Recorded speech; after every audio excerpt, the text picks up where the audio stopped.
Ruth Winslow's knees hit frozen ground at the crossroads where 4 roads led to nothing. The baby in her arms had stopped crying 3 hours ago. Too cold. Or worse. Her hands were blue, her lips cracked and bleeding. She'd walked 40 miles in 2 days. No food. No shelter. No mercy from any town that learned her name. A single rider appeared through the snow. Ruth looked up, her vision blurring. She didn't beg. She just whispered the truth. "I'm dying." The man on the horse stared down at her. His voice came flat, final. "Not today." Before we continue, if you're watching from anywhere in the world, drop your city in the comments. I want to see how far Ruth's story travels. And hit that subscribe button, because what happens next will break your heart before it heals it. Ruth didn't remember deciding to stop walking. Her body made the choice. One moment she was moving, the next she was on her knees in the snow, the crossroads spinning around her. 4 roads, 4 directions, 4 ways to die. She'd tried them all. North led to Benton, where they'd thrown rocks. East was Silver Creek, where the sheriff threatened arrest for vagrancy. South took her through Miller's Pass, where men followed her for 3 miles, making offers that weren't offers at all. West was wilderness, just trees and cold, and the kind of silence that swallowed screams. So she'd come back to the crossroads, and stopped. Hope made a sound. Not a cry, something smaller. A whimper that said her 6-month-old body was surrendering. "I know, baby. I know." Ruth pulled the tattered quilt tighter, but there was no warmth left in either of them. "I'm sorry. I'm so sorry." The wind picked up, carrying voices. Ruth's dead mother, her dead husband, the living townspeople who'd called her cursed, wicked, touched by the devil himself. "Your husband died because you distracted him with your needs. A good woman would have kept the home fire burning, not asked him to stay. That baby's probably cursed too." Ruth closed her eyes. Maybe they were right. Maybe she did bring death wherever she went. Hoofbeats. She opened her eyes. A rider was coming from the east, his horse moving steady through the snow. A big man, broad-shouldered. His coat was thick wool, his hat pulled low. Everything about him said money, but worn money, earned money. Ruth tried to stand. Couldn't. Her legs had quit. The rider stopped 10 feet away, didn't dismount, just sat there on his horse, looking down at her. Ruth met his eyes. They were gray, cold as the November sky. "Help me." The words came out broken. "Please, my baby. She needs—" "I know what she needs." The man's voice was rough, deep, empty of emotion. "Question is, what are you willing to do for it?" Ruth's stomach turned. She knew that tone, knew what men wanted when they found desperate women on roads. "I won't." She forced the words through chattering teeth. "I can't. Didn't ask you to." The man finally dismounted. He was tall, maybe 6'2". His face was weathered, a scar cutting through his left eyebrow. "I asked what you're willing to do. Work. Stay quiet. Follow orders." Ruth stared. "You want a worker?" "I want someone who won't run. Someone who won't steal. Someone who'll keep a house clean and a mouth shut." He walked closer. Ruth could see his eyes now. Gray, yes, but not cold. Tired. Emptied out. "I want someone who needs shelter bad enough to ignore what the town says about me." "What does the town say?" "That I'm cursed." A bitter smile touched his mouth. "That I kill everything I touch. That God took my wife and child because I'm wicked." Ruth looked at him. Really looked. Saw the grief carved into his face. The loneliness so deep it had become bone. "They say that about me too," she whispered. "That I cursed my husband. That he died in the mines because I made him weak." The man nodded once. "Then we understand each other." He reached down, offered his hand. Ruth looked at it. Saw calluses. Scars. A man who worked. "What's your name?" she asked. "Grant McCoy." "I'm Ruth Winslow." "Can you ride Ruth Winslow?" "I'll try." "That's all I'm asking." He pulled her to her feet. Ruth's legs buckled. Grant caught her one arm around her waist, and for the first time in months, Ruth felt warm. He lifted her onto the horse like she weighed nothing, settled hope between them. Then he swung up behind her, his chest solid against her back. "How far?" Ruth asked. "Far enough." "To where?" "Somewhere the past can't follow." Grant turned the horse west. "Hold on."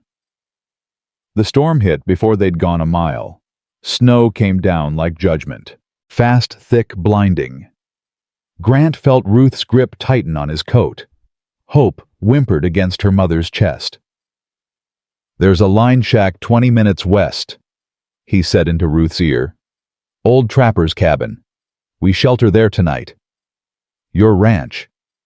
2 hours in good weather. We'd die before we made it." He kicked the horse into a faster walk. "Trust me." Ruth laughed, a hollow sound. "I don't trust anyone." Smart woman. The cabin appeared like a ghost. Low roof, stone chimney, half buried in snow. Grant dismounted, pulled Ruth down, and kicked the door open. The interior was rough. Dirt floor, a pile of old furs in the corner, cobwebs everywhere. But the fireplace was intact. "Sit." Grant pointed to the corner. Ruth obeyed her body, moving on instinct. She pulled Hope close, tried to warm her with breath and prayer. Grant worked fast. He had flint and steel in his saddlebag. Dry kindling stored in a tin box. Within 5 minutes, flames were licking up the chimney. Heat. Blessed, miraculous heat. Ruth's eyes filled with tears. She turned away so he wouldn't see. Grant filled a tin cup with snow, set it by the fire to melt. Pulled out jerky and hardtack from his bags. Handed half to Ruth. "Eat." "I can't pay." "Eat." Ruth ate. The jerky was tough, the hardtack like chewing wood.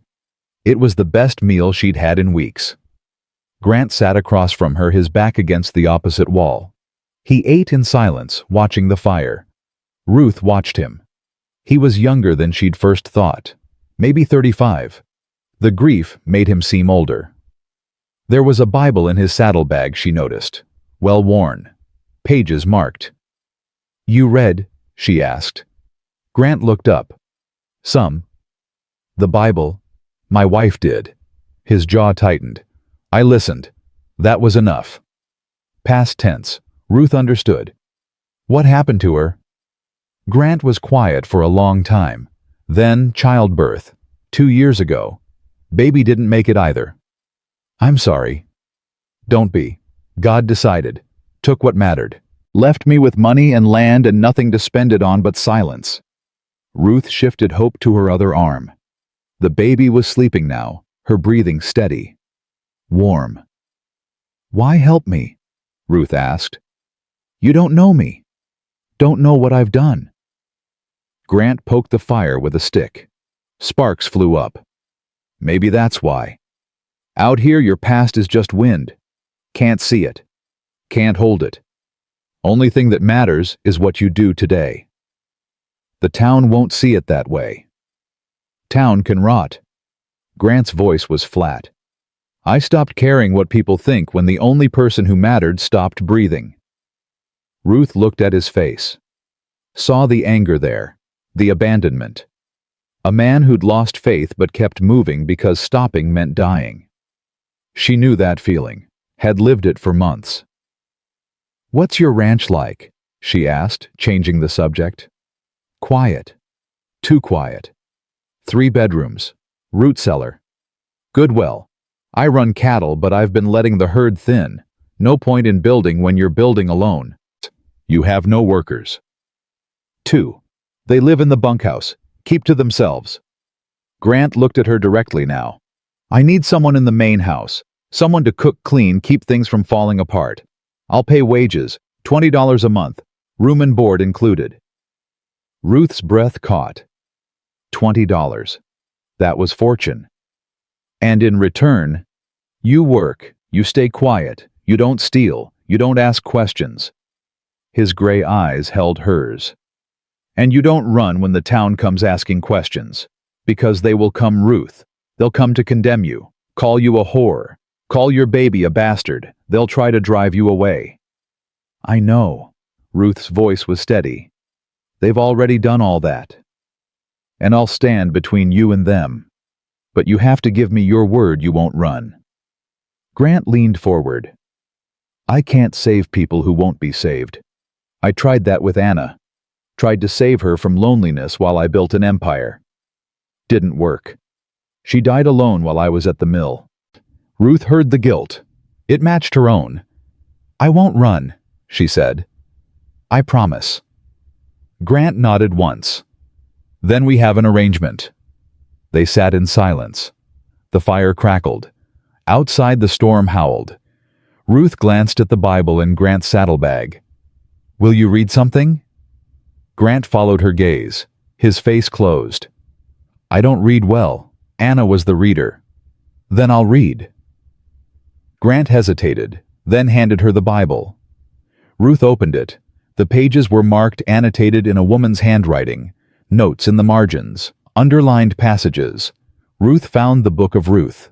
Of course. Where you go, I will go, she read aloud. Her voice was soft but clear. Where you stay, I will stay. Your people will be my people, and your God my God. Grant listened without moving. His eyes were closed. Ruth kept reading. Where you die, I will die, and there I will be buried. May the Lord deal with me, be it ever so severely, if even death separates you and me.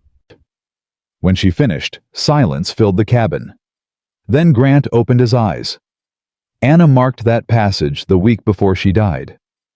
She must have loved you very much. She loved the idea of me, the man I promised I'd become. Grant's voice was hollow. I never became him. Ruth closed the Bible gently. Maybe you still can. Grant looked at her. Something shifted in his face. Not hope. Not yet. But the faintest crack in the ice. Get some sleep, he said. We ride at dawn. Ruth lay down on the furs with Hope pulled them close. Grant stayed by the fire keeping watch. Just before Ruth fell asleep, she heard him whisper, Anna, if you're listening, tell me I'm not wrong about this. The fire popped. Sparks flew up the chimney. Grant took that as answer enough. Dawn came gray and cold. The storm had passed, leaving the world buried in white. Grant saddled his horse while Ruth fed Hope with the last of her milk. The baby was stronger today. Her eyes were bright, curious. She's a fighter, Grant said, watching. She has to be. Ruth wrapped Hope in the quilt. The world doesn't forgive weakness. The world doesn't forgive anything. Grant helped Ruth mount. But maybe we can build a place where it doesn't matter. They rode in silence. The snow was knee-deep on the horse. Trees bent under the weight of ice. Everything was white, silent, frozen. Ruth had never seen anything so beautiful. They crested a hill, and there it was. Grant's ranch. The cabin was larger than Ruth expected. Solid log construction. Smoke rising from the chimney, one of the ranch hands must have stoked the fire. A barn off to the left. Corrals with a few cattle huddled against the wind. Everything was neat, functional, and heartbreakingly lonely. It's not much, Grant said. It's everything, Ruth whispered. They rode down the hill. As they approached, Ruth saw details. A vegetable garden buried under snow. A rocking chair on the porch, half covered in ice. A clothesline with nothing on it. Grant dismounted, helped Ruth down. Her legs almost gave out again. Too many days of walking, too little food. Easy. Grant steadied her. You're safe now. Ruth looked at him. Am I? I give you my word. Grant pushed the cabin door open. Welcome home, Ruth Winslow. The interior made Ruth want to weep. Everything was clean, obsessively clean. The floors were swept, the dishes were washed. But it was empty, hollow, a museum to a life that ended. 2 plates sat on a shelf, one worn, one untouched. A woman's shawl hung on a peg covered in dust. A rocking chair faced the fireplace waiting for someone who would never return. Ruth set Hope down on the table. The baby cooed, reaching for light coming through the window. That room there was Anna's sewing room. Grant pointed to a small door off the main room. It's yours now. I'll pay wages for housekeeping, cooking, mending. $20 a month, like I said. No questions asked about your past. Ruth turned to face him. Why are you doing this? Grant looked at her. Really looked. His gray eyes held nothing but exhaustion. Because this place is swallowing me whole. I wake up, do chores, go to bed, wake up. Nothing changes. Nothing lives. He gestured around the cabin. Maybe if there's someone else here, someone breathing, someone moving, maybe I'll remember how to be alive too. Ruth understood. She'd been drowning in her own grief, her own shame. Maybe they could drown together, or maybe they could find shore. You should know what you're offering shelter to, Ruth said quietly. Don't need to know. Yes, you do. Ruth straightened her spine. The truth had to come out. Better now than later. I was married at 18. My husband Thomas worked in the silver mines outside Benton. We were happy. Or I thought we were. She took a breath. He started staying late at the mines, coming home exhausted. I asked him to stay home more, to rest. He said he couldn't, said he was working extra shifts to save money for a house. Ruth's voice cracked. One night I begged him. I said I needed him home. I was lonely, scared. He got angry, said I was selfish, said I didn't understand how hard he worked. Grant listened without interrupting. The next day there was a collapse. 3 men died. Thomas was one of them. Ruth's hands were shaking. The town said it was my fault, that I'd distracted him, made him tired, made him careless. They said I was cursed, that I brought death. She looked at Grant. I was pregnant. Didn't know until after he died. The town wouldn't help me. Couldn't find work. Couldn't keep the house. Hope was born on the road 6 months ago. I've been walking ever since. Grant was quiet for a long moment. Then he said simply, I built a timber empire. Married my childhood sweetheart. Spent so much time at the mills that I wasn't there when she went into labor. His jaw tightened. She died. The baby didn't make it either. Doctor said if I'd been there sooner, maybe he could have saved them. Maybe not. But I wasn't there. I was saving the mill from a labor dispute, saving everyone's jobs. He looked at Ruth. I saved everyone's livelihood, but I couldn't save her. They stood in the silence between their griefs. 2 people who'd been blamed for deaths they didn't cause. 2 people carrying guilt that would never lift. The town will come, Ruth whispered. When they see me here, they'll come. Let them. Grant moved to the fireplace, added wood. I stopped caring what people think when the only person who mattered stopped breathing. Ruth looked at the 2 plates again. Understood now. One worn from Grant's use. One waiting for Anna's return. I'll stay, she said. But I need you to know I won't be her. I can't replace your wife. I'm not asking you to. Grant turned to face her. I'm asking you to help me survive. And maybe I can help you do the same. Ruth picked up Hope. The baby grabbed her finger held tight. Then we have an arrangement, Mr. McCoy. Grant, he corrected. If we're going to survive together, you call me Grant. Grant. Ruth tested the name. It felt solid, real. And you call me Ruth. Ruth. He nodded once. Welcome home. That night, Grant set both plates on the table for the first time in 2 years. Ruth cooked stew from vegetables in the root cellar and salt pork from the stores. It wasn't fancy. But it was hot. It was food. It was shared. They ate in silence. Hope slept in a basket by the fire, her breathing steady and strong. Grant's hands shook when he reached for bread. Ruth pretended not to notice. After dinner, Grant washed the dishes while Ruth nursed Hope in the back room. When she emerged, he was standing by the fireplace, staring at Anna's shawl on the peg. "You can move it," Ruth said quietly. "I don't mind." "I know." Grant didn't move. "But I think maybe it's time I let her go." He reached up, took the shawl down, folded it carefully, walked to the back room, Anna's room now, Ruth's room, and placed it in a trunk at the foot of the bed. "She'd want you to use this room," he said. "She'd want Hope to have a home."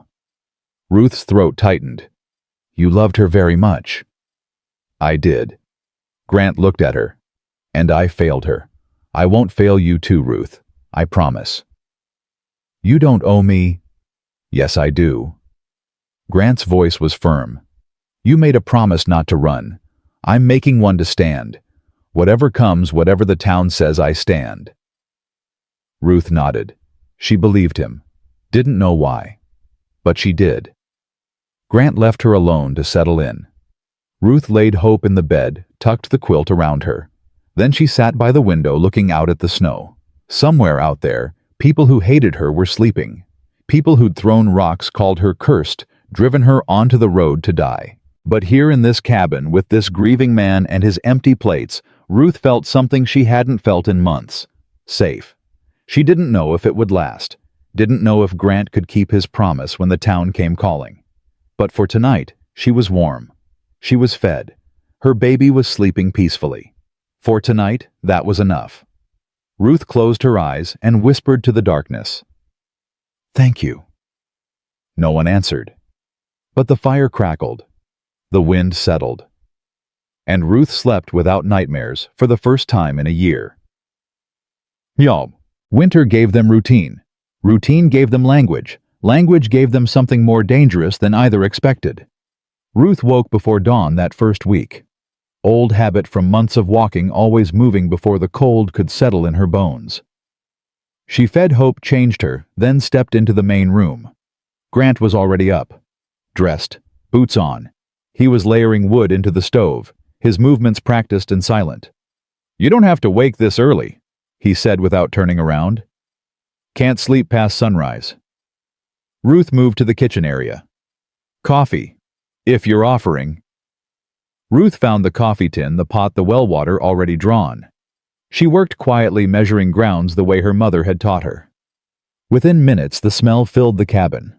Grant sat at the table. Waited. When Ruth poured 2 cups and set one in front of him, something crossed his face. Surprise, maybe. Or pain. Like he'd forgotten what it felt like to be served by someone who cared. "Thank you," he said. "It's my job." Still. He wrapped his hands around the cup. "Thank you."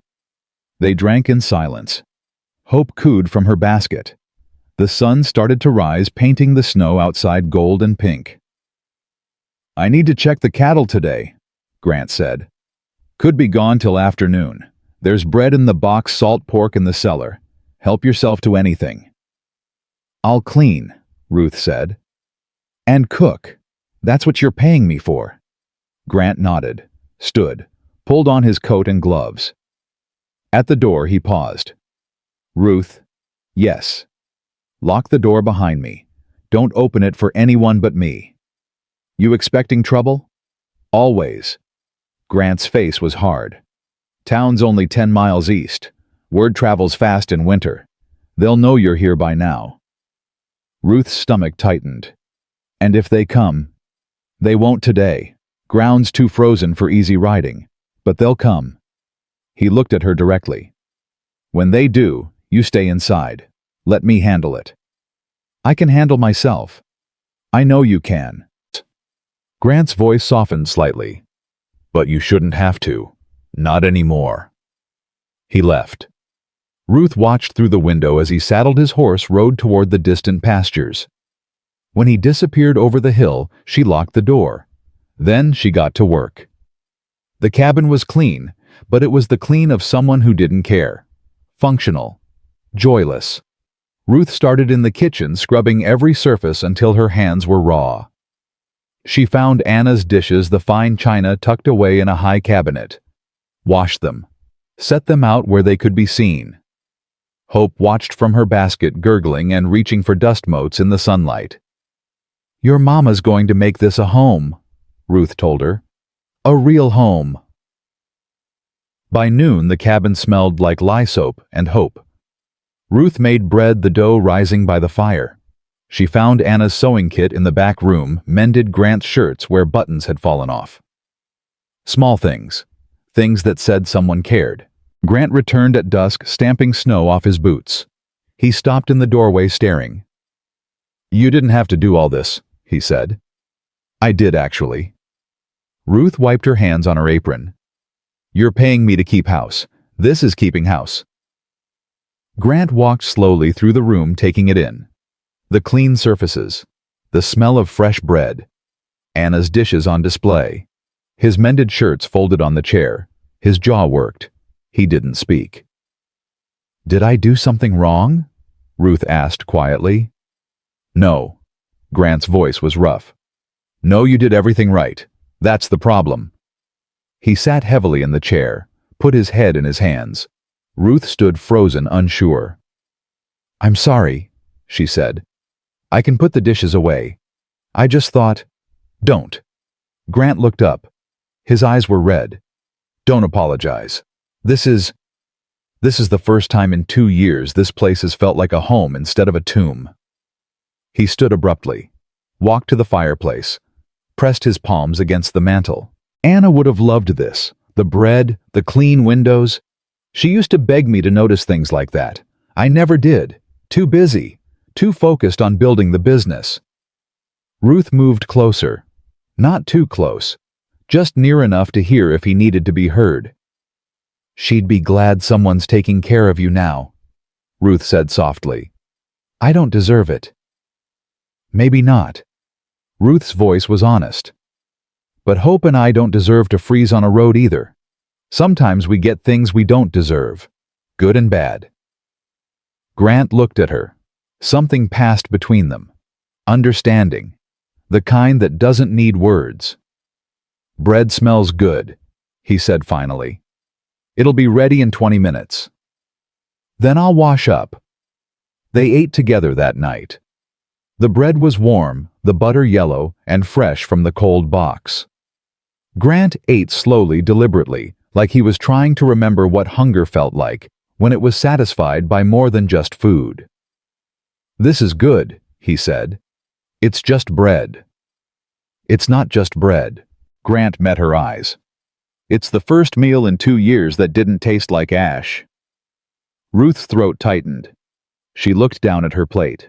They finished eating in comfortable silence. After Grant pulled out a piece of bark and a chunk of charcoal, started sketching something. "What's that?" Ruth asked, clearing plates. "A cradle." Grant showed her the design. Curved rockers, high sides, a canopy. "Hope's outgrowing that basket. Thought I'd build her something proper." Ruth's hands stilled on the dishes. A cradle. That meant permanence. That meant he believed she'd still be here in spring.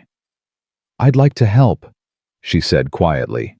Grant looked surprised. "You want to learn carpentry?" "I want to learn not to be afraid of tomorrow." Ruth dried her hands. "Every town I've been to, I've had to leave. Every place I've stayed, I've been driven out. I want to build something that can't be taken away." Grant studied her face, then nodded once. "Tomorrow, after chores. I'll teach you." That night, Ruth lay in Anna's bed with Hope beside her. The room smelled like cedar and old lavender. She could feel the ghost of the woman who'd lived here before, could sense her in the careful embroidery on the pillowcases, the pressed flowers in the Bible, the love notes tucked into drawers. Ruth didn't feel like an intruder. She felt like a guest in a home that had been waiting for someone to bring it back to life. The days fell into rhythm. Grant woke early, did chores. Ruth cooked, cleaned, cared for Hope. In the afternoons, they worked in the woodshed together. Grant taught her how to hold a plane, how to let the blade ride with the grain, not against it. He placed his hands over hers to guide the angle, and Ruth felt the calluses on his palms, the steadiness of his grip. It was the first time a man had touched her without taking. Like this. Grant said, his breath warm near her ear. Let the wood tell you where it wants to go. Ruth focused on the motion, the rasp of the blade, the curl of wood shaving away. She felt safe, grounded, real. They worked mostly in silence. Grant wasn't a talker, but sometimes he'd share things, small things. Anna loved winter, he said one afternoon, shaping a rocker. Said it made everything clean, new. What did you love? Ruth asked. Grant paused, thought. I loved her. That was enough. And now? Now I'm trying to remember how to love anything at all. The cradle took shape slowly. Curved runners, smooth sides. Grant carved simple flowers into the headboard, his hands steady and sure. These were Anna's favorite, he said, tracing the petals. Wild roses. Ruth watched his face, saw the grief still there but softer now, worn smooth by time and silence. She's still with you, Ruth said quietly. I know. Grant set down the carving knife. And I think she'd want me to keep living, not just surviving. Ruth understood. She'd been surviving since Thomas died. Moving, walking, breathing, but not living. Maybe here in this cold cabin with this grieving man, she could learn the difference. 2 weeks into December, the preacher came. Ruth saw him first through the window, a man on a gray mare riding slow and deliberate. His black coat marked him, his stiff posture, the Bible strapped to his saddle. Grant, Ruth said, her voice tight. Someone's coming.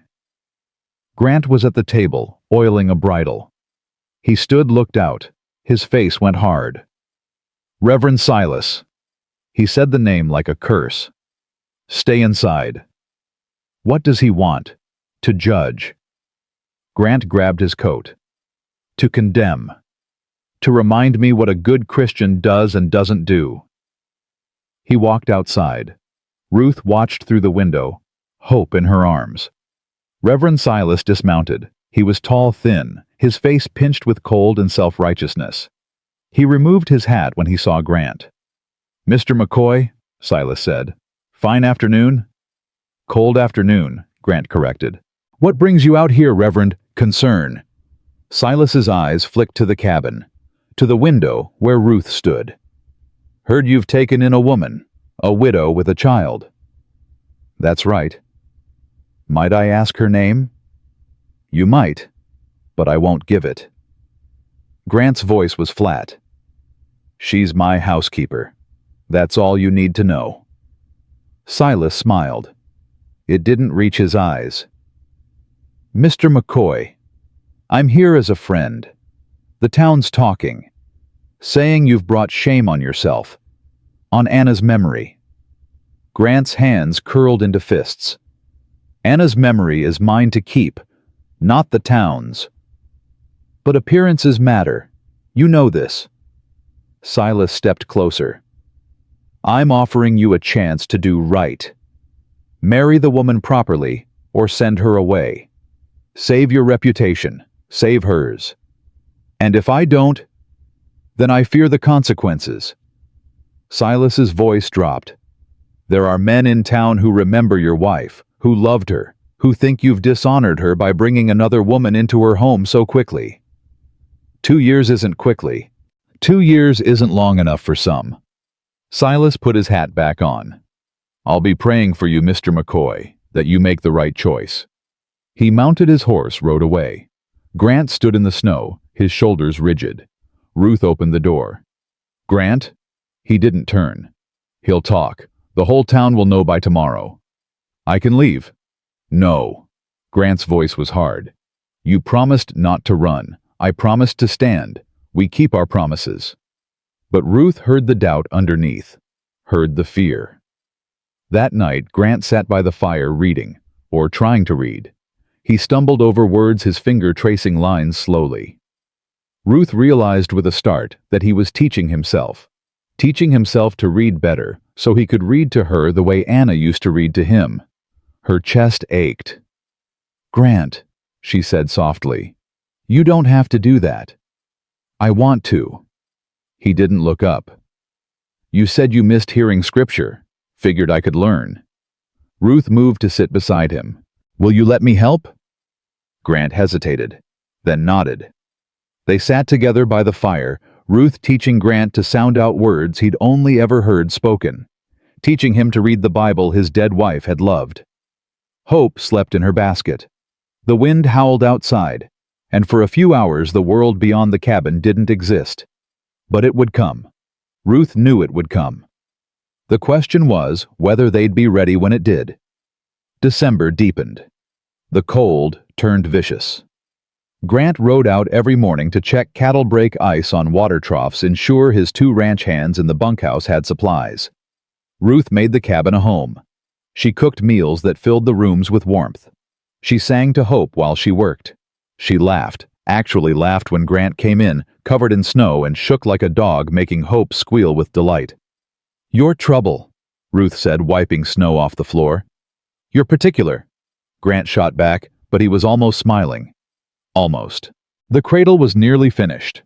They worked on it together every afternoon, Ruth's hands learning the rhythm of sandpaper smoothing wood, learning how to build something that would last. "My father was a carpenter," Grant said one day. "Taught me everything. Said a man who can build can survive anywhere." "Why didn't you become a carpenter?" "Because timber paid more. Because I wanted to give Anna everything." Grant's hand stilled on the wood. "Turns out everything wasn't enough." Ruth touched his arm gently. "You gave her love. That was enough." "Was it?" Grant's voice was raw. "She died alone, Ruth, screaming for me. And I was 10 miles away arguing about lumber prices." "You didn't know." "I should have." Grant pulled away, stood, walked to the window. "I should have known she needed me more than the business did." Ruth wanted to comfort him, wanted to say the right thing. But there was no right thing. Grief didn't have answers. "I wasn't there when Thomas died either," Ruth said quietly. "He left angry that morning. We'd fought about money, about him working too much. His last words to me were, 'You don't understand anything.'" She joined Grant at the window. "When they came to tell me about the collapse, I thought maybe he was right. Maybe I didn't understand. Maybe if I'd been a better wife, he would have been more careful." "That's not true." "Isn't it?" Ruth's voice broke. "The town thinks so. They think I cursed him. And some days I believe them." Grant turned to face her. His gray eyes were fierce. "You didn't curse anyone. You loved a man who worked himself to death. I loved a woman who needed me, and I wasn't there. We're both guilty of being human. Nothing more." Ruth met his gaze. Something shifted between them. Something that felt like understanding, like forgiveness, like the beginning of something neither of them had words for yet. "The cradle's almost done," Grant said, his voice softer now. "Another week, and Hope'll have a proper bed." "She's lucky," Ruth whispered. "We both are." Grant didn't answer, just looked at her with those storm-gray eyes, and Ruth felt seen for the first time since Thomas died. Not judged, not condemned, just seen. Christmas came quiet and cold. Ruth woke to find Grant had left a small package on the table. Inside was fabric, good fabric, blue wool, soft and warm.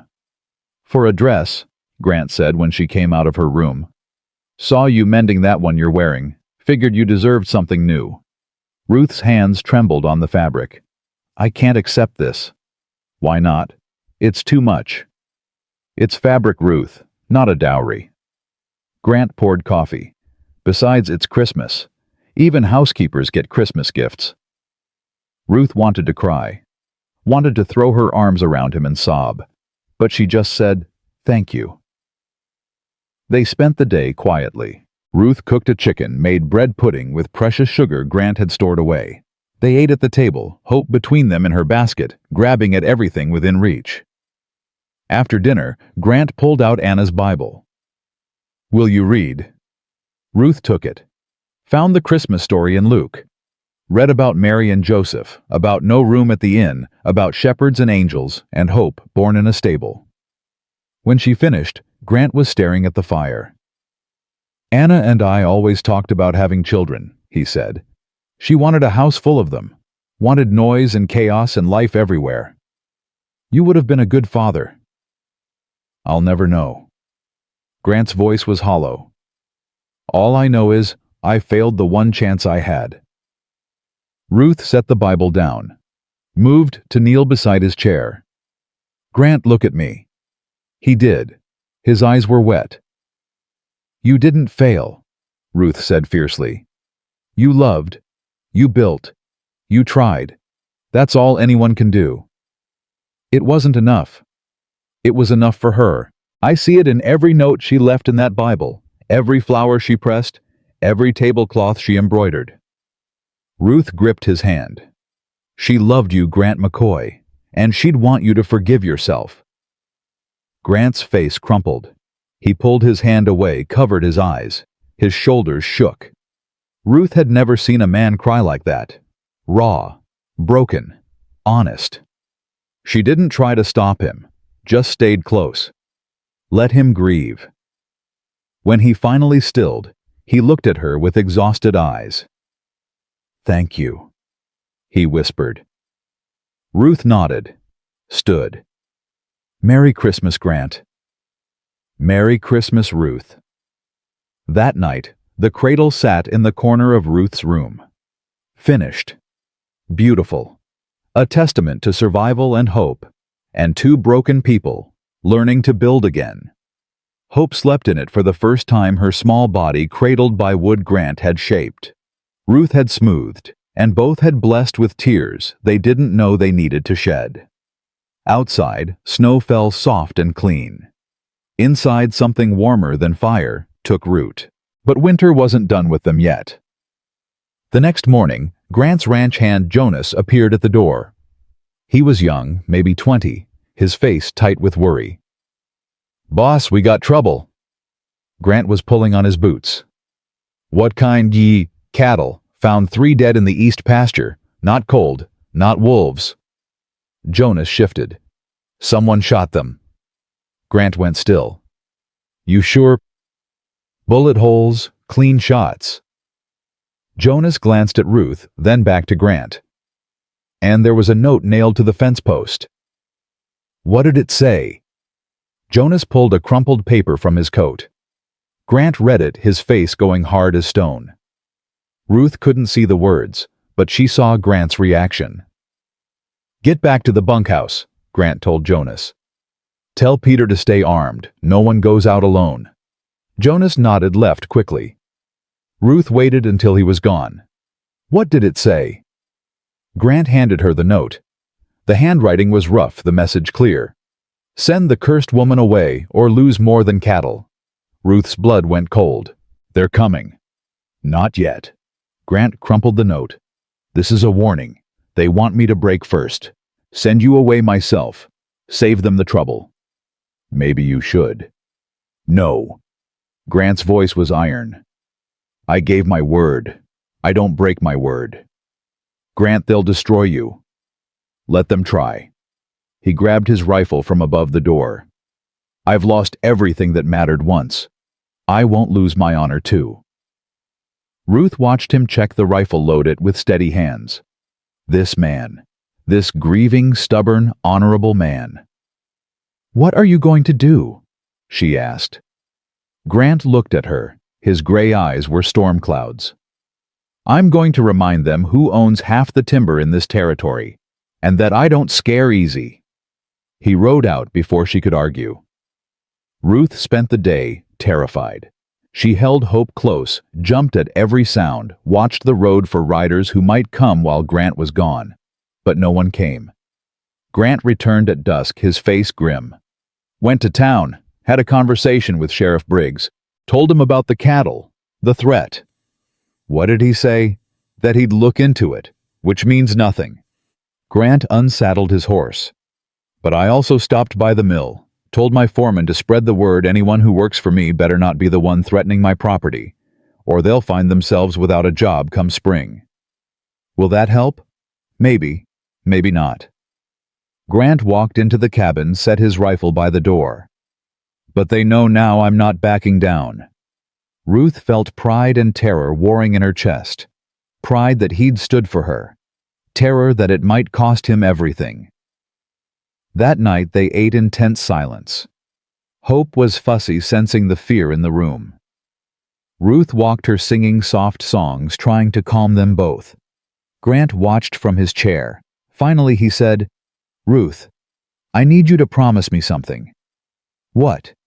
"If they come when I'm not here, you take Hope and you hide. There's a root cellar under the kitchen. Trap door under that rug." He pointed.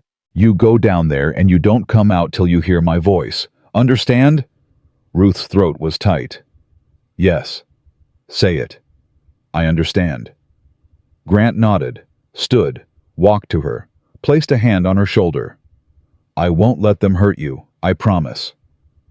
Ruth looked up at him, this man who barely knew her, who'd taken her in when no one else would, who was risking everything to keep her safe. "Why?" she whispered. "Why does it matter so much?" Grant's hand tightened slightly. "Because you matter. You and Hope. You're not just my housekeeper, Ruth. You're the first reason I've had to wake up in 2 years." Ruth's breath caught. Grant stepped back quickly like he'd said too much. "Get some rest. I'll keep watch tonight." He sat by the fire rifle across his lap. Ruth took Hope to bed. But she didn't sleep. She lay in the darkness, Grant's words echoing. "You're the first reason I've had to wake up in 2 years." Something was shifting between them. Something deeper than employer and employee. Deeper than shelter and gratitude. Something that terrified Ruth more than any threat from town ever could. Because if she let herself care for Grant McCoy, really care, and if they came and took it all away again, she didn't think she'd survive it. But as Hope slept peacefully in her new cradle, and as Ruth heard Grant moving quietly in the next room keeping watch, keeping them safe, she realized something. Maybe survival wasn't the point anymore. Maybe living was. And maybe, just maybe, living meant taking the risk.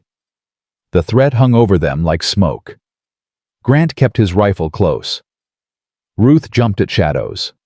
3 more days passed without incident, but the waiting was worse than any attack. Then Hope got sick. It started small. A fussiness Ruth blamed on teething, but by nightfall Hope was burning. Ruth pressed her palm to the baby's forehead and felt her heart stop. This wasn't normal fever. This was the kind that took children in the night and didn't give them back. "Grant?" Her voice came out strangled. He was at the table cleaning his rifle. He looked up, saw her face, and crossed the room in 3 strides. "How long?" he asked, touching Hope's cheek. "Since this afternoon. I thought it was nothing, but it's getting worse." Grant's jaw tightened. "Willow bark tea." "Already tried. She won't take it. She's too weak to drink." Hope whimpered, her small body trembling. Her eyes were glassy, unfocused. Ruth had seen that look before, on children in the town she'd passed through, children who didn't make it. "No!" Ruth's voice broke. "No, not her. Please, not her." Grant grabbed his coat. "I'm riding to town. Doc Wilson keeps fever medicine." Ruth stared at him. "Grant, it's 20 below out there. There's another storm coming. You'll die. And if I don't go, she might." He was already pulling on his gloves. "That's not a choice." "Yes, it is. You can stay. You can stay alive." Grant stopped at the door, turned to look at her. His gray eyes were fierce, burning with something Ruth couldn't name. "You think I can sit here and watch her die when I might be able to save her?" His voice was rough. "I couldn't save Anna. Couldn't save my own child. But I can try to save Hope. I have to try." Grant, please. Keep her warm. Keep her drinking if you can. I'll be back before dawn. He opened the door. Cold air rushed in like a living thing. Lock this behind me. Don't open it for anyone but me.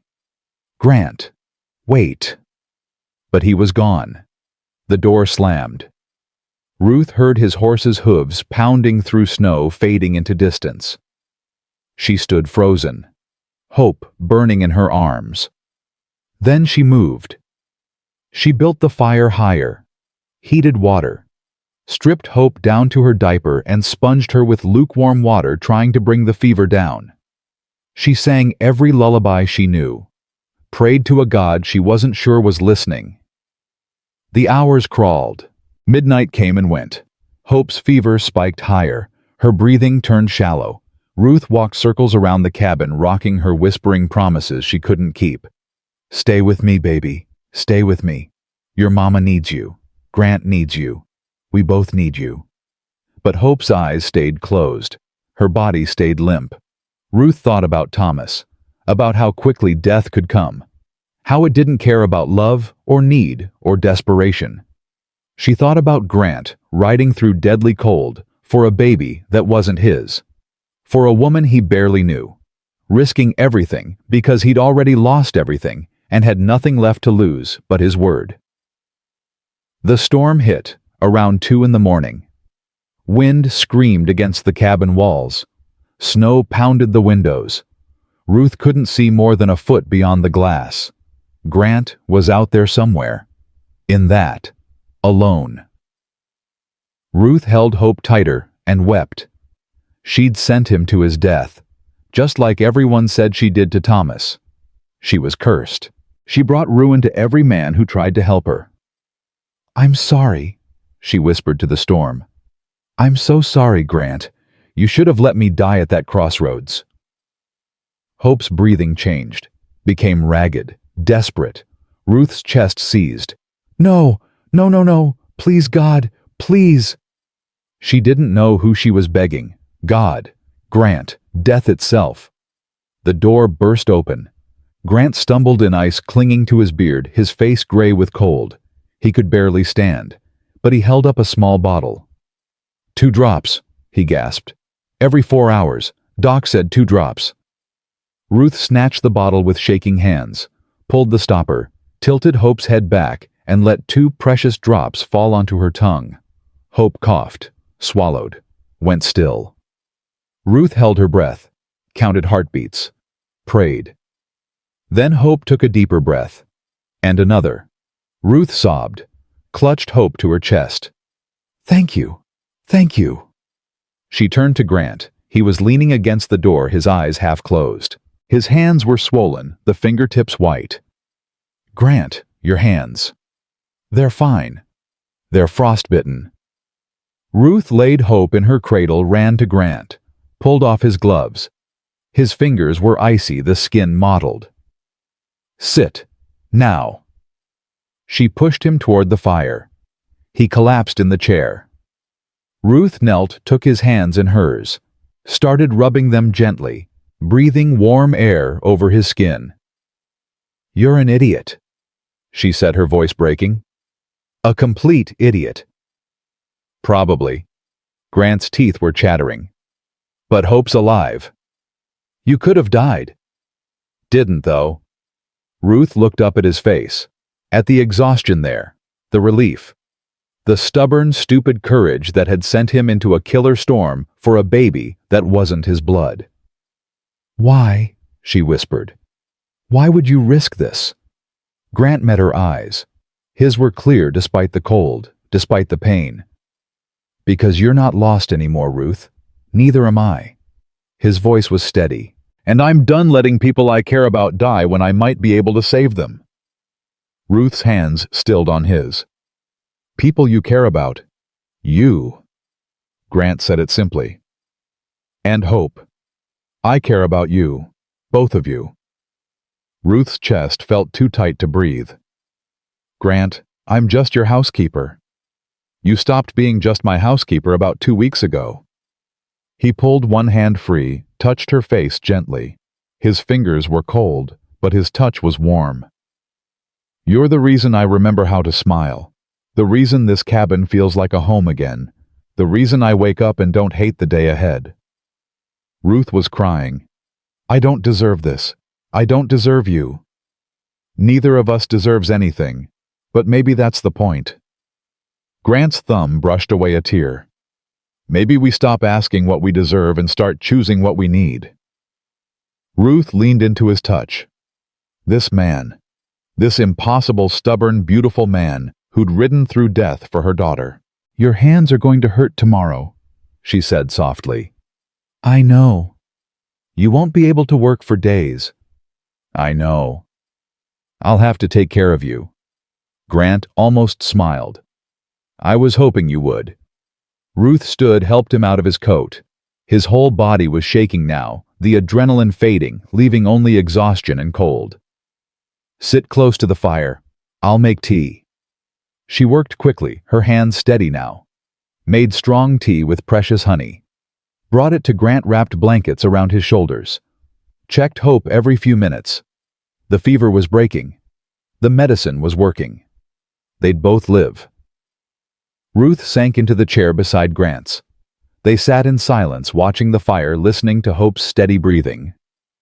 "The town's going to hear about this," Ruth said quietly. "You riding to town in the middle of the night, for my baby. They'll know you care." "Let them know." "Grant, I'm tired of hiding, Ruth." He looked at her. "Tired of pretending I don't feel things. Tired of letting fear make my choices." "Fear keeps us safe." "No, fear keeps us alone." Grant winced as his hands protested. "Anna used to say that to me. Don't let fear make you small, Grant. Be bigger than your grief." I didn't understand what she meant, but I think I'm starting to. Ruth wanted to argue, wanted to protect him from what was coming, but she could see the decision in his eyes. He'd already made his choice. "They'll come for us now," she said. "I know. They'll try to drive me away. I know. And you'll lose everything trying to stop them." Grant turned to face her fully. "Ruth, I already lost everything 2 years ago. My wife, my child, my faith, my will to live. All I had left was land and money and silence." He reached for her hand, held it despite the pain. "You gave me something back. Hope gave me something back. Even if they take everything else, I'll have had this, these months, this feeling.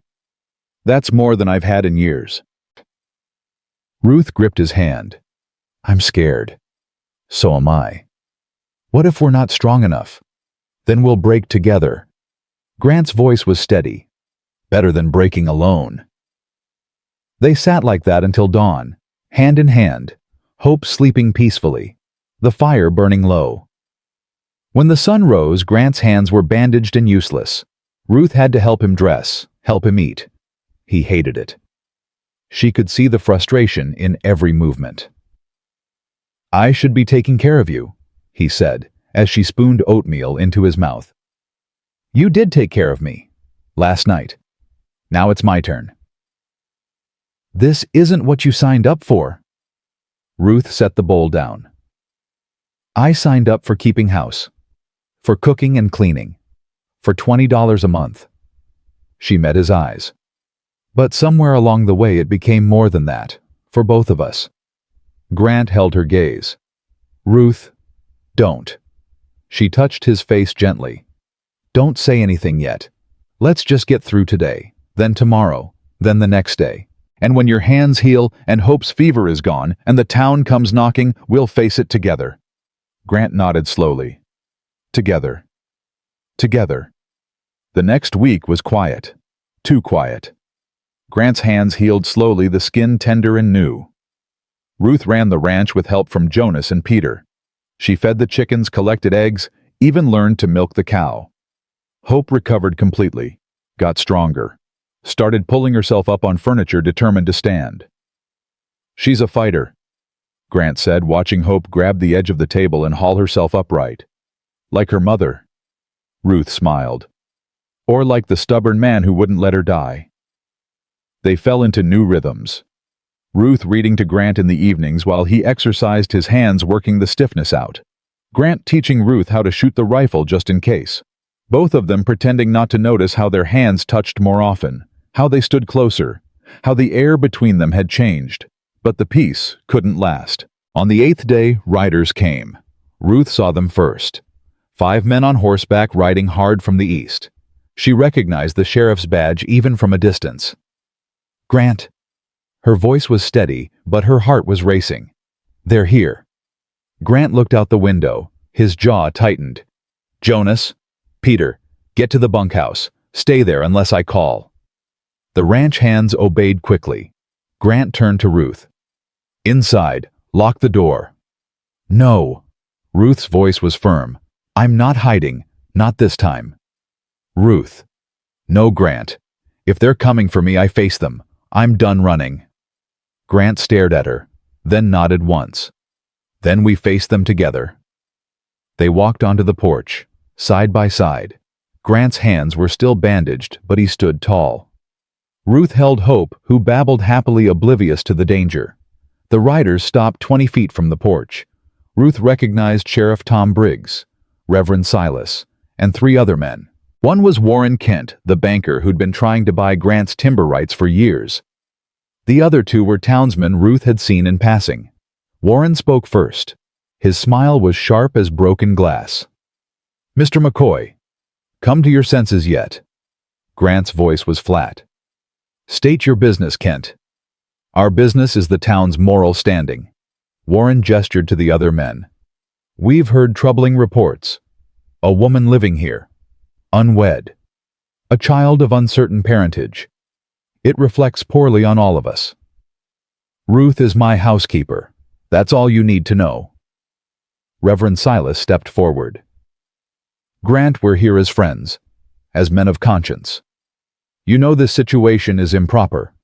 Do right by the woman. Marry her proper or send her away."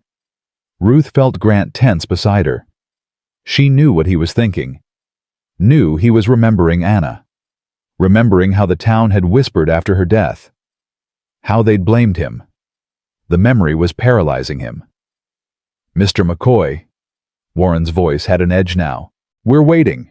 Grant opened his mouth. Nothing came out. Ruth saw it happen, saw him fold, saw the fear win. Her heart sank. Warren saw it too. His smile widened. Perhaps the woman should make this easier for everyone. He looked at Ruth directly. "Mrs. Winslow, we know who you are. We know what happened in Benton. How your husband died. How you've wandered from town to town, leaving disaster in your wake." Ruth's face burned, but she kept her chin up. "We're offering you a choice," Warren continued. "Leave quietly now. Take the child. We'll even provide supplies for your journey. Or stay and watch this good man's reputation destroyed. His business ruined. His life made unbearable." Ruth looked at Grant. He was frozen, trapped between fear and honor, unable to move. She made the decision for him. "I'll leave." Her voice was steady. "I'll pack my things and be gone by evening." "Ruth, no." Grant's voice came out strangled. "Yes." She looked at him, her eyes dry. "You've done enough, Grant McCoy, more than anyone, but I won't let you lose everything because of me." "Ruth. Thank you for the shelter." She kept her tone even, dignity intact. It was more than most would give. She turned, walked back into the cabin. Grant stood frozen on the porch. Warren's voice carried through the open door. "You made the right choice, McCoy. A man like you needs to protect his standing." Ruth heard Grant's silence, heard him let her go. She'd expected it, had known from the beginning that this moment would come, that when push came to shove, fear would win. It always did, but God, it hurt. She packed quickly. The few clothes she owned, the fabric Grant had given her for Christmas, still unused. Hope's blankets. She moved mechanically, her chest hollow. Hope fussed, sensing her mother's distress. "It's all right, baby." Ruth whispered. "We've been lost before. We'll find another road." But she didn't believe it anymore. There were no more roads, just endless walking toward nothing. Ruth emerged with her bundle. The men were still there, mounted on their horses, satisfied. Grant stood on the porch, his face ashen. Their eyes met. Ruth saw the war in him, saw him drowning in fear and shame and grief. She walked past him, didn't say goodbye, couldn't. She walked past the men without looking at them, headed toward the tree line, toward the road, toward the wilderness that had nearly killed her once before. Behind her she heard Warren say, "You'll thank us later, McCoy. A man like you." Ruth kept walking, didn't look back. The cold hit her immediately. She'd left in such a hurry she'd forgotten her heavy shawl. But it didn't matter. Nothing mattered. She walked until her legs ached, until Hope started crying from cold, until the sun began to set and the temperature dropped. She found a tree, a big pine with low branches, crawled beneath it, pulled Hope close inside her coat. "I'm sorry," she whispered to her daughter. "I'm so sorry, baby. I tried. I really tried." Hope whimpered, her small face red from crying. Ruth closed her eyes. She was too tired to walk further, too tired to fight, too tired to survive. Maybe this was how it ended. Maybe this was God's answer to all her prayers. She held Hope close and waited for the cold to take them. Back at the cabin, Grant stood alone. The men had left. The sun was setting. The silence was complete. He walked inside, saw Ruth's room. Empty now except for Anna's trunk. Saw the cradle they'd built together. Abandoned. He saw the 2 plates on the shelf. Both used now. Both worn from meals shared. He saw Anna's shawl still draped over Ruth's chair. It smelled like Ruth now. Like bread, and hope, and life. Grant sank into his chair, put his head in his hands. He'd done it again. Let fear win. Let the woman who mattered walk away while he stood silent. He'd failed Anna. And now he'd failed Ruth. The Bible sat on the table. Anna's Bible. Grant opened it with shaking hands. Found the pressed wildflower from the day she'd told him she was pregnant.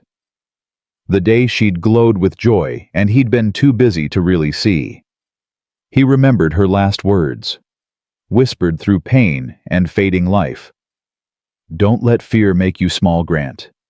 Be bigger than your grief." He'd failed her then. Spent 2 years running from that failure. And tonight he'd done it again.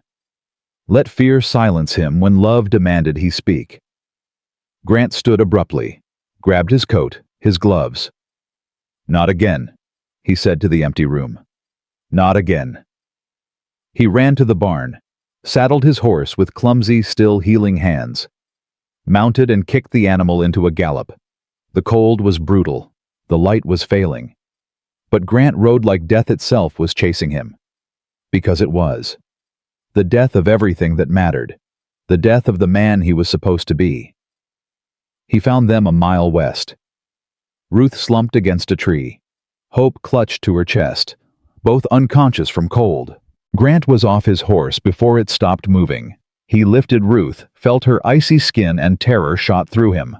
"Ruth! Ruth, wake up!" He shook her gently. Her eyes fluttered open, unfocused, confused. "Grant, I'm here. I've got you." He lifted them both, put them on the horse, climbed up behind them. "I've got you. I'm not letting go. Not ever again." He rode back faster than was safe, burst through the cabin door, built the fire to roaring, wrapped Ruth and Hope in every blanket, every fur he owned, made hot broth when Ruth woke enough to drink. "Why?" Ruth's voice was weak. "You let me go." "I was wrong." Grant knelt beside her, his face wrecked. "I was a coward. I let them make me small. I let fear win. But I won't do it again, Ruth. I swear to you I won't." "It's too late." "No, it's not." He pulled the wildflower from his pocket. Anna's flower. "Anna would have loved you. She would have stood for you. And I should have stood for you too. I should have fought for you. He pressed the flower into Ruth's palm. I won't make that mistake twice. Tomorrow we go to town. Tomorrow I tell them all that you're not going anywhere. That they can judge all they want, but you're staying. Because I choose you. Ruth stared at him, tears sliding down her cold cheeks. Grant, marry me. The words burst out of him. Not because of them. Not in spite of them. Because you're the first thing that's felt like living since Anna died. Because hope deserves a father who shows up. Because I'm done being a ghost in my own life. Ruth looked at him. At this impossible man who'd ridden into a killer storm to save her daughter. Who'd nearly frozen to death himself. Who'd finally found his voice. The town won't forgive us, she whispered. I don't care about the town. I care about you. Grant cupped her face with his bandaged hands. Say yes, Ruth. Please say yes. Ruth looked at Hope sleeping peacefully now in the warm cabin, looked at Grant's face open and honest and terrified. She thought about all the roads she'd walked, all the towns that had turned her away, all the judgment and shame and loss, and she thought about this cabin, this man, this chance at something real. Yes, she whispered. Yes, I'll marry you. Grant pulled her close, careful of Hope between them. He pressed his forehead to hers. I'll stand for you, he promised. Tomorrow, and every day after. I'll stand. Ruth believed him. Outside the night was brutal, but inside, wrapped in blankets and promises and hope, they were warm. The hardest battle was still ahead. The town wouldn't forgive easily. Warren Kent wouldn't stop. But for tonight, they had each other. And that was enough. Grant spent the night teaching Ruth to read the passage from the book of Ruth. The one Anna had marked. The one that mattered. Where you go, I will go. Ruth's voice was soft but steady reading by firelight. Where you stay, I will stay. Grant listened, his eyes closed. Again. She read it again. And again. Until the words were burned into both of them. By dawn, Grant could recite it without stumbling, could speak it with conviction instead of fear. We leave in an hour, he said, standing. Town's 10 miles. We'll be there by mid-morning. Ruth's stomach nodded. Grant, we don't have to do this today. We could wait. Get married quietly. Tell them after. No. His voice was firm. I spent 2 years hiding from judgment, from grief, from life. I'm done hiding. He looked at her directly. If we're doing this, we do it right. In front of everyone. Let them see us choose each other. Ruth held Hope closer. The baby was awake, playing with her mother's hair, oblivious to what was coming. What if they turn violent? Ruth asked quietly. Then we leave, together. Grant checked his rifle, his movements deliberate despite the bandages still on his hands. But we leave with our heads up, not running. Choosing. Ruth nodded. She dressed in her best dress, the one that was mended but clean, braided her hair, held Hope in a sling against her chest. Grant wore his good coat, the one Anna had made him for church.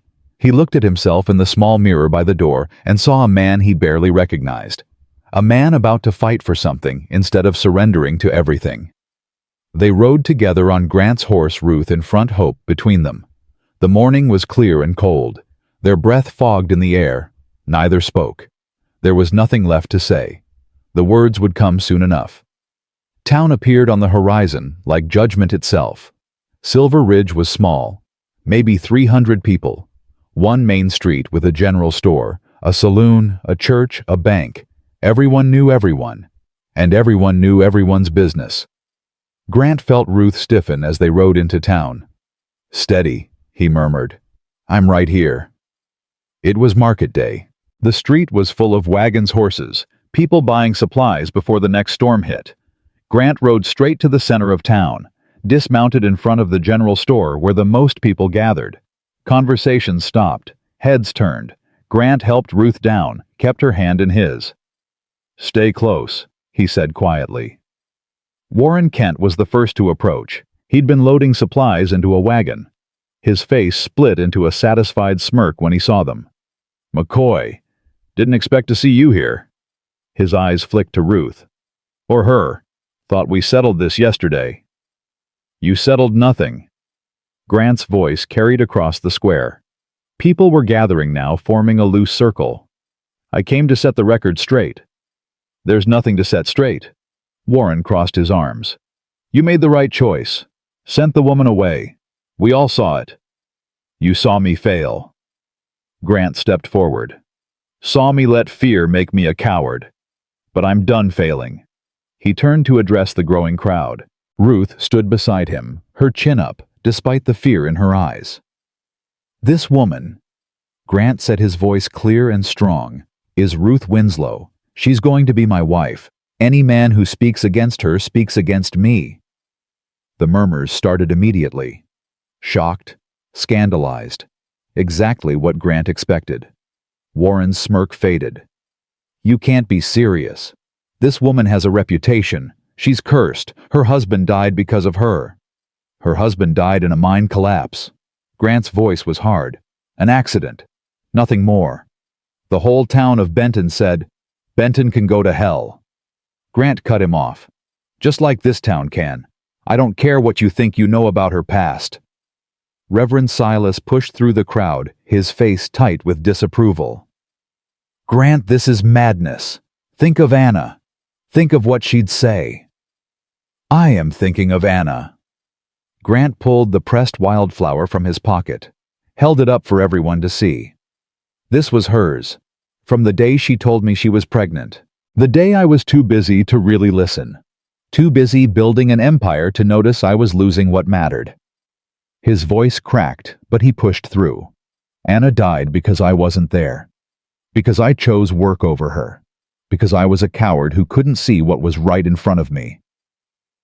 He looked at the crowd, at their judgmental faces, at the people who'd whispered about him for 2 years. You want scripture. Reverend, you want God's word. Grant opened Anna's Bible, found the passage, read it aloud, his voice steady now. Ruth said to Naomi, Where you go, I will go. Where you stay, I will stay. Your people will be my people, and your God, my God. He looked at Ruth, at her proud, frightened face. This Ruth said that to me. Stayed through winter when she could have run, cleaned my house, fed me, taught me how to read so I could honor my dead wife's memory, brought life back into a tomb. Grant's voice rose. And when you came to judge her to drive her away, I let you. I stood silent while she walked into the cold to die. Just like I stood silent while Anna needed me, and I chose business over her. He turned back to the crowd. But I'm done being silent, done being small, done letting fear make my choices. Sheriff Briggs stepped forward. He was an older man, weathered, his expression unreadable. Grant, you know how this looks. A widow with a child living in your house, unmarried. It reflects on all of us. Then I'll marry her. Grant's voice was iron. Today. Right now. Reverend Silas, you want to save my soul. Marry us. Silas sputtered. I can't, the banns haven't been read. There are procedures. To hell with procedures. Grant gestured around. You want propriety? You want respectability? Fine. Bear witness. All of you. I, Grant McCoy, take Ruth Winslow as my wife. Before God and this town. She's mine and I'm hers. And anyone who tries to separate us will answer to me. The square was dead silent. Then a voice spoke from the back. An old woman's voice, sharp and clear. The boy speaks truth. Martha Doyle pushed through the crowd. She was 70 if she was a day a widow herself, respected by everyone in town. She walked with a cane, but her back was straight. She stopped beside Ruth, looked her up and down. Then she turned to face the crowd. Which of us hasn't needed grace? Martha's voice carried like a bell. Who among us can say we've never faltered, never needed a second chance? She looked around, meeting eyes. I've lived in this town for 50 years, buried 2 husbands, raised 4 children alone when everyone said a woman couldn't. And I've watched this town drive away more good people than we've welcomed because we're so busy protecting our precious respectability. Martha gestured to Ruth. This woman survived what would have killed most of us. Lost her husband, lost her home, walked through winter with a baby because no one would help her. And when Grant McCoy offered shelter, she took it, worked for it, earned it. She turned to Grant. And you, boy, you've been dead for 2 years, walking and breathing but dead inside. I see it in your eyes every Sunday at church when you bother to come. This woman brought you back to life. Martha planted her cane. So you want to judge her, judge them both. Then you judge me too, because I stand with them. The crowd shifted. Uncomfortable now. A young mother stepped forward. Mary Collins holding her infant son. Mrs. Doyle's right. We talk about Christian charity, but where's our charity when it matters? She looked at Ruth. I'm sorry, ma'am, for what we almost did to you. Another person moved. Old Jacob Kane, the rancher who'd known Grant since he was a boy. Your Anna would be proud, son. She'd be real proud. One by one, people shifted. Not everyone. Warren Kent stood rigid, furious. Reverend Silas looked like he'd been slapped. But enough people moved.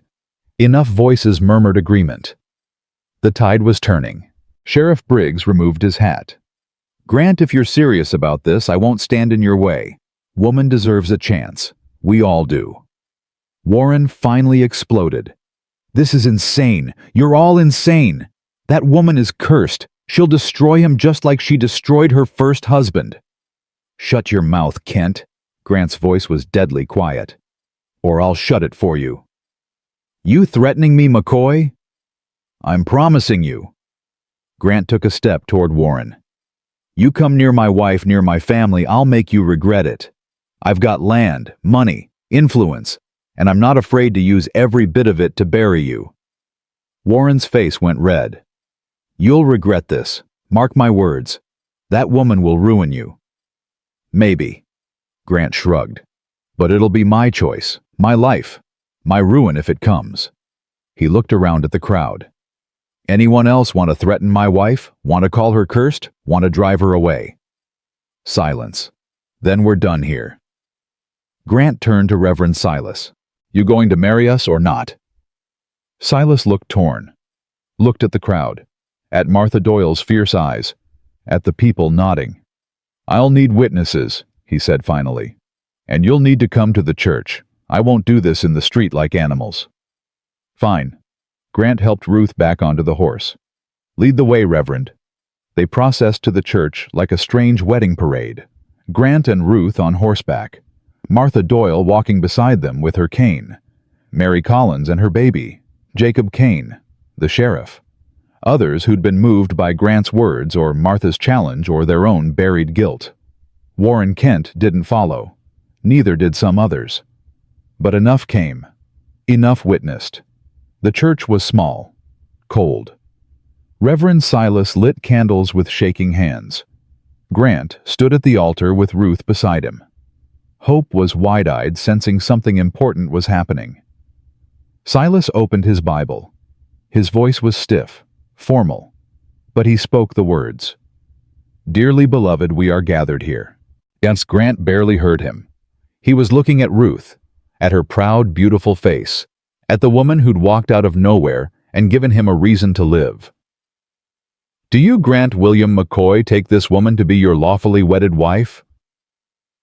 I do. Grant's voice was clear. Do you, Ruth Elizabeth Winslow, take this man to be your lawfully wedded husband? Ruth's eyes were wet, but her voice was steady. I do. Then by the power vested in me, I pronounce you husband and wife. Silas closed the Bible. God have mercy on you both. Grant leaned down, kissed Ruth gently. Hope squealed between them, making everyone laugh despite the tension. Martha Doyle stepped forward, pressed a worn handkerchief into Ruth's hand. Welcome to Silver Ridge, Mrs. McCoy.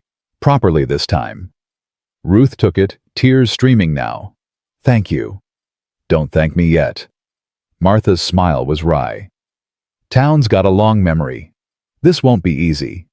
Nothing worth having ever is, Grant said. He shook hands with Jacob Kane, with the sheriff, with the others who'd stayed. As they left the church, Warren Kent was waiting across the street. His face was twisted with rage. "You'll regret this, McCoy," he shouted. "She'll destroy you. Just wait and see." Grant didn't respond. Just helped Ruth onto the horse, climbed up behind her, and rode away. They didn't speak until they were clear of town. Then Ruth let out a shaky breath. "That was the bravest thing I've ever seen," she said quietly. "Or the stupidest." Grant's arms tightened around her. "But I meant every word. You're my wife now, Ruth, for better or worse." "Mostly worse, probably." "I'll take it." He pressed a kiss to her hair. "We'll face it together." They rode home through the cold afternoon. Hope fell asleep between them, lulled by the horse's rhythm. The cabin appeared through the trees, smoke rising from the chimney Jonas must have tended. Home. Grant helped Ruth down. They stood in front of the cabin looking at it with new eyes. "It's really ours now," Ruth whispered. "Both of ours." "It's been ours for a while." Grant took her hand. "I was just too scared to admit it." They walked inside together. The cabin was warm, clean, full of the life they'd built together over the long winter. Grant closed the door behind them, locked it. Then he turned to Ruth. "I know this isn't how you imagined getting married," he said. "No flowers, no celebration. Just a scared man and a desperate woman making promises in front of hostile witnesses. It's perfect." Ruth set Hope in her cradle. The baby immediately grabbed the carved flowers on the headboard, examining them with intense concentration. Ruth turned back to Grant. "It's real. That's all I ever wanted. Something real." Grant crossed to her, took her hands in his bandaged ones. "I can't promise it'll be easy. Warren's right about one thing. The town won't forget quickly. We'll face judgment, gossip, maybe worse. I know. And I can't promise I'll always be brave. Today I was. Tomorrow I might fail again. Then I'll stand when you can't." Ruth's voice was fierce. "We take turns. That's what marriage is, isn't it? Taking turns being strong." Grant pulled her close, held her. This woman who'd been lost and was now found. Who'd given him a reason to wake up every morning. Who'd taught him that love after loss was possible. "Thank you," he whispered, "for not giving up on me yesterday, for not running when I failed you. I did run. You came after me. And I'll keep coming after you, every time, for the rest of our lives." He pulled back to look at her. "That's my vow, Ruth McCoy. I'll never stop coming after you." Ruth smiled through tears. "Then I vow to be worth catching." They stood like that, holding each other, while Hope played in her cradle, and the fire crackled, and the world outside slowly forgot to judge them. That night they moved Grant's things into Ruth's room. Anna's room. Their room now. Grant hesitated at the threshold, Anna's shirts in his arms. "She'd want this," Ruth said softly. "She'd want you to live." "I know." Grant stepped inside, set his clothes on the trunk. "But it still feels like betrayal." "It's not betrayal. It's survival." Ruth touched his face. "We're both surviving, Grant. That's all we can do. Survive and try to find moments of joy in between." Grant nodded. They prepared for bed awkwardly, both hyper-aware of each other. This was their wedding night. But neither expected anything. They were too exhausted, too raw. They lay in bed, a careful distance between them. Hope slept peacefully in her cradle nearby. "Grant," Ruth's voice was small in the darkness. "Yeah. I'm glad you found me at that crossroads." "So am I. Even though I've brought you nothing but trouble." Grant rolled to face her. In the dim light from the dying fire, he could see her outline. "You brought me life, Ruth. That's not trouble. That's grace." Ruth reached for his hand, found it, held it. They fell asleep like that, connected, married, together. And for the first night in 2 years, Grant didn't dream of Anna dying. He dreamed of Ruth living, of hope growing, of a future that might actually be worth waking up for. Outside, winter continued its hold. The cold didn't care about their choices. The snow didn't stop because they'd found each other. But inside, wrapped in blankets and hope and fragile new promises, they were warm. And that was enough. Spring came the way all good things come. Slowly then, all at once, earning every bit of green. March brought the first thaw. Water dripped from the cabin roof. Ice cracked on the well. The cattle moved restlessly in the pastures, sensing change. Ruth woke each morning to find Grant already up, standing at the window watching the land transform. She'd come to recognize the set of his shoulders when he was thinking about Anna, when he was remembering. She loved spring, Grant said one morning without turning. Said it proved God kept his promises. Ruth came to stand beside him. Do you believe that? I'm starting to. He looked at her. You and Hope are here. That feels like a kept promise. They'd fallen into new rhythms. Husband and wife, but still learning what that meant. Grant was patient, careful. He never pushed. Some nights they lay side by side talking until dawn. Some nights they didn't talk at all, just existed together in comfortable silence. They were building something. Slow, deliberate, real. Martha Doyle visited weekly now, bringing other women from town. Not everyone, but enough. They taught Ruth their recipes, their quilting patterns, their gossip, accepted her into the fabric of their lives one stitch at a time. You're doing well, Martha said one afternoon watching Ruth knead bread. Town's starting to forget to be scandalized. Starting to... Give it time, child. We're a stubborn people. But we're also practical. Grant stood by you. You've proven yourself. That counts for something. Ruth looked out the window to where Grant was working with Jonas and Peter, repairing winter damage to the barn. His hands had healed completely. He moved with purpose now. With life. He saved me, Ruth said quietly. No. Martha's voice was firm. You saved each other. That's what the good marriages do. Take turns drowning. Take turns pulling each other up. Hope crawled across the floor, determined and fearless. She was nearly a year old now, pulling herself up on furniture, trying desperately to walk. She'll be running by summer, Martha predicted. Then you'll never rest again. Ruth smiled. Good, I've had enough rest to last a lifetime. April brought rain. Cold, relentless, turning the roads to mud. Grant couldn't get to the lumber mill for 2 weeks. They were trapped at the cabin together, forced into even closer quarters. Ruth discovered Grant was terrible at being idle. Sit down, she said for the 100th time. You're making me nervous. I should be working. You are working. You're being a husband, a father. She gestured to Hope, who was demanding Grant's attention with loud babbling. That's work too. Grant picked up, Hope lifted her high. She shrieked with laughter. He brought her down, pressed his forehead to hers. You're right, he said. This is work, good work. Those rain-soaked weeks taught them how to be a family, how to navigate each other's moods, how to fight without destroying, how to apologize without pride getting in the way.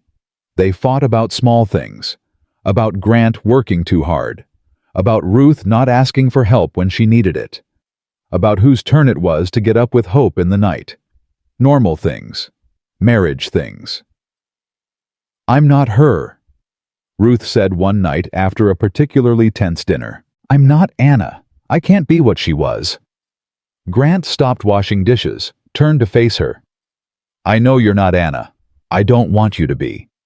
Then why do you look at me sometimes like you're comparing? I'm not comparing. I'm remembering. Grant dried his hands. Ruth Anna was my first love, my childhood sweetheart. I can't erase her. Can't pretend she didn't exist. I'm not asking you to. Then what are you asking? Ruth struggled for words. I'm asking if there's room for me. Really me. Not just the woman who filled the empty space Anna left. Grant crossed to her, took her hands. There's room. There's always been room. You're not filling Anna's space, Ruth. You're creating your own. He pulled her close. I loved Anna. I'll always love her. But I love you too. Differently. But just as real. Ruth leaned into him. Let herself believe it. I'm scared, she whispered.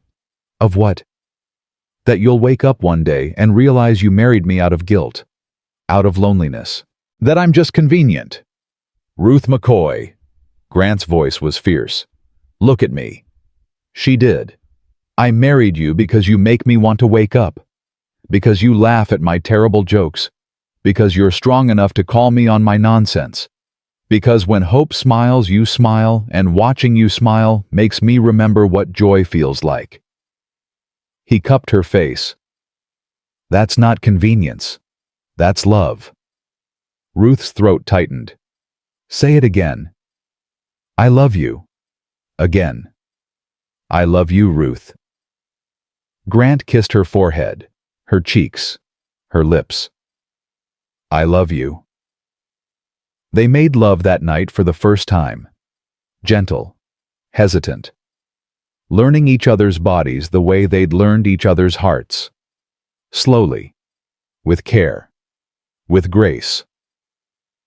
Afterward, Ruth lay in Grant's arms listening to his heartbeat. That was, she started, different from Thomas. Everything's different from Thomas. Ruth propped herself up to look at Grant. Thomas and I were children playing at marriage. You and I are adults who've already buried our first chances. We know what we're risking. Grant tucked hair behind her ear. And we're choosing it anyway. Idiots, both of us. The best kind of idiots. Grant pulled her back down.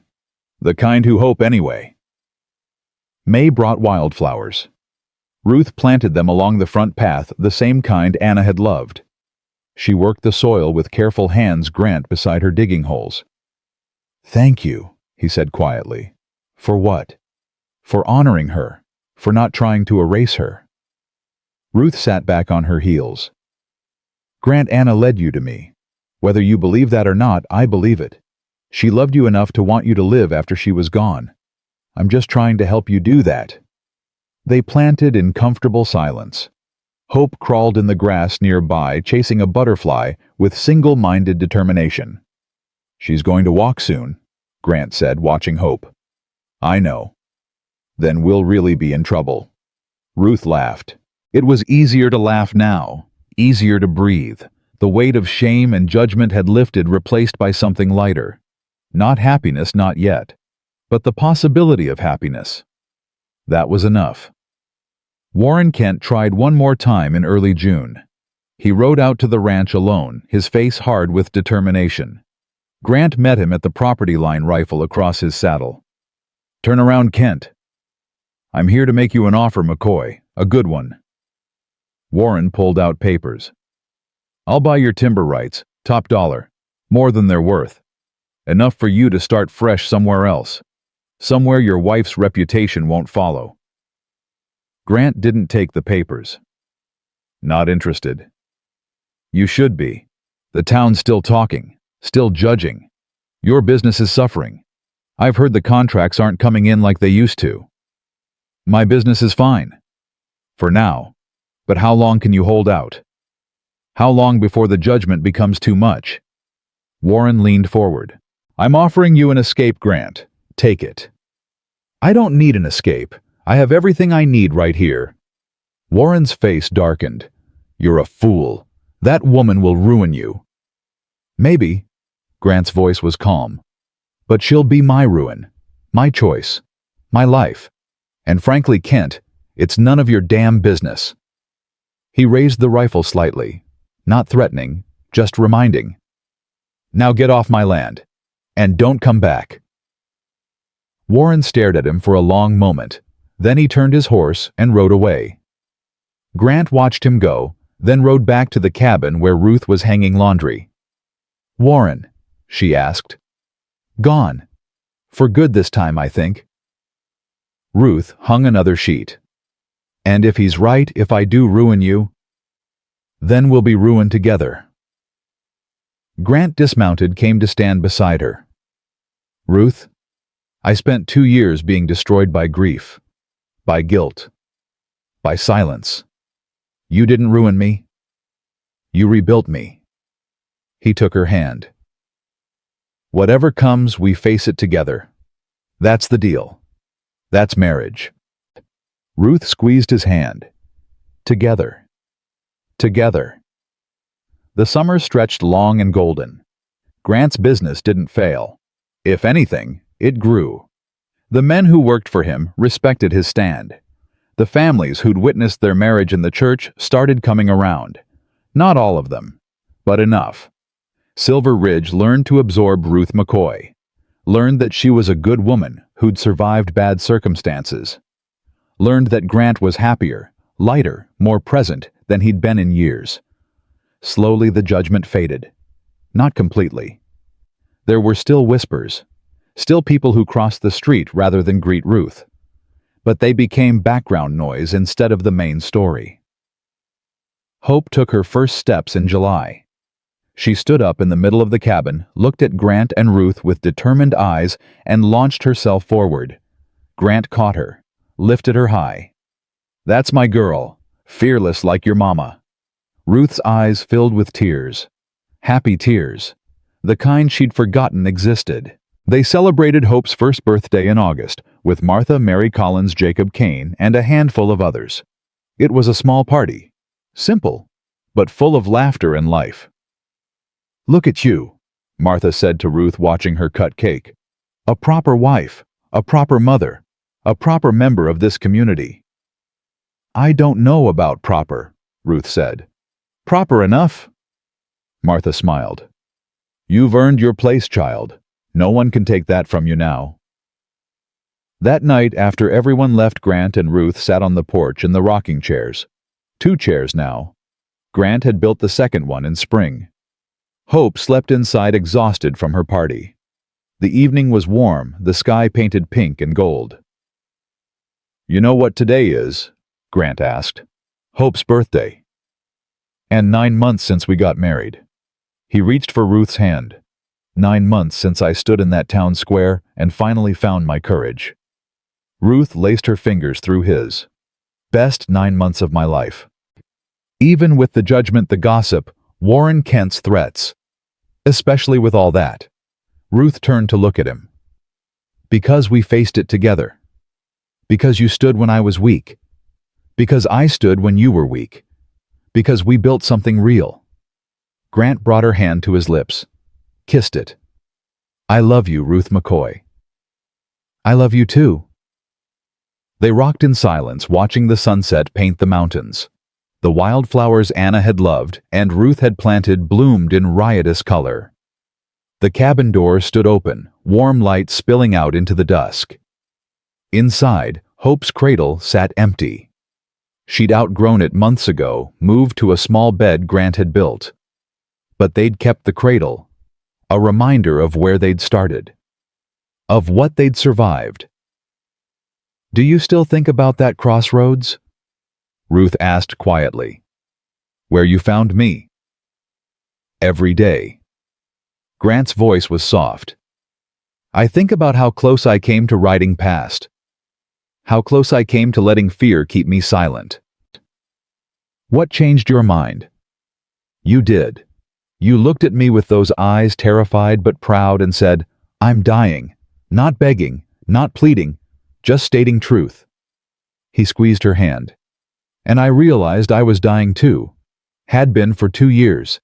And maybe if I helped you live, I'd remember how to live too. Ruth's throat tightened. Did it work? Grant looked at her, really looked. What do you think?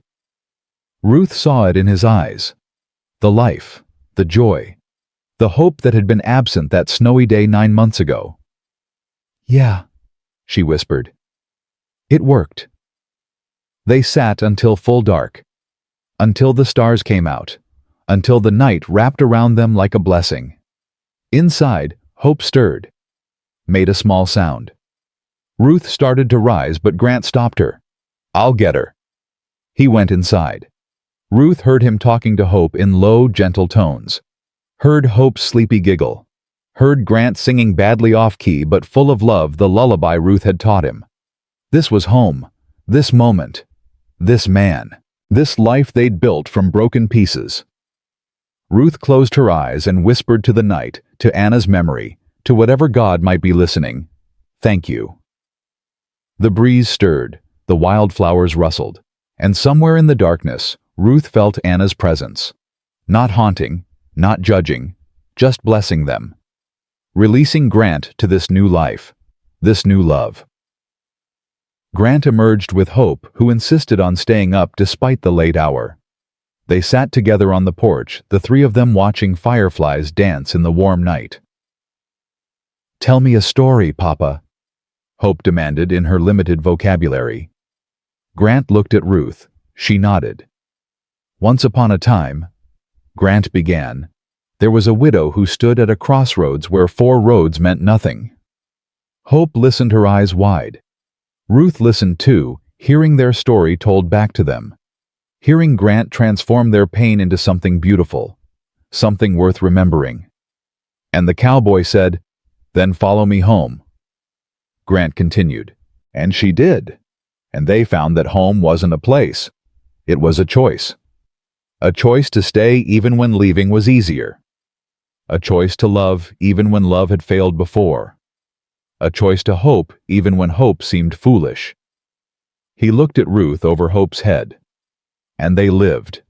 Not happily ever after, because life isn't that simple. But truly, fully, together. Hope clapped. Again. "Tomorrow," Ruth promised. "Tonight, you sleep." They carried Hope to bed together, tucked her in, kissed her forehead, stood watching her sleep, this miracle child who'd survived when she shouldn't have. "She's beautiful," Grant whispered. "She gets it from you," Ruth teased. "She gets it from her mama." Grant pulled Ruth close. "Gets her strength, her courage, her stubborn refusal to quit." They went to bed holding each other, their room, their bed, their life. Tomorrow would bring new challenges. Winter would come again. There would be hardships, losses, grief. That was the nature of life. But they would face it together.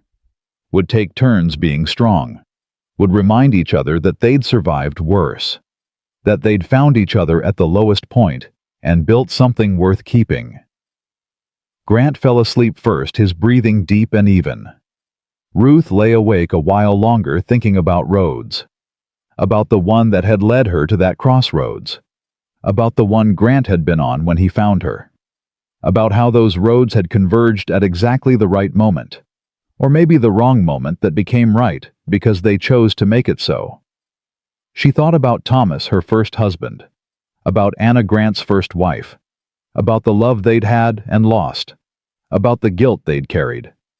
And she realized something profound. She and Grant hadn't forgotten their first loves. Hadn't erased them. They'd honored them by learning from them. By choosing not to repeat the same mistakes. By building something new that incorporated the lessons of the old. That was the real story. Not about replacement. About transformation. About 2 broken people who'd gathered their shattered pieces and built something stronger than what they'd lost. Ruth pressed her hand to her stomach. She hadn't told Grant yet. Hadn't told anyone. But she knew. Another life growing. Another chance. Another hope. She wasn't scared. Not anymore. Because she knew if something went wrong, Grant would be there. Would hold her through it. Would grieve with her. Would survive with her. And if everything went right, they'd welcome this new life together. Would expand their family. Would prove that second chances were real. Ruth closed her eyes and smiled. Outside, the night was vast and dark. Inside, wrapped in Grant's arms, with Hope sleeping peacefully nearby and new life growing within her, Ruth was home.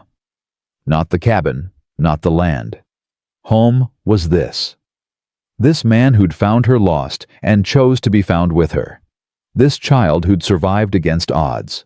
This family they'd built from nothing but determination and grace. The widow and the cowboy. The cursed woman and the grieving man. The lost and the broken. Now just Ruth and Grant McCoy. Husband and wife. Partners. Survivors. Lovers. Parents. Home. And that was everything.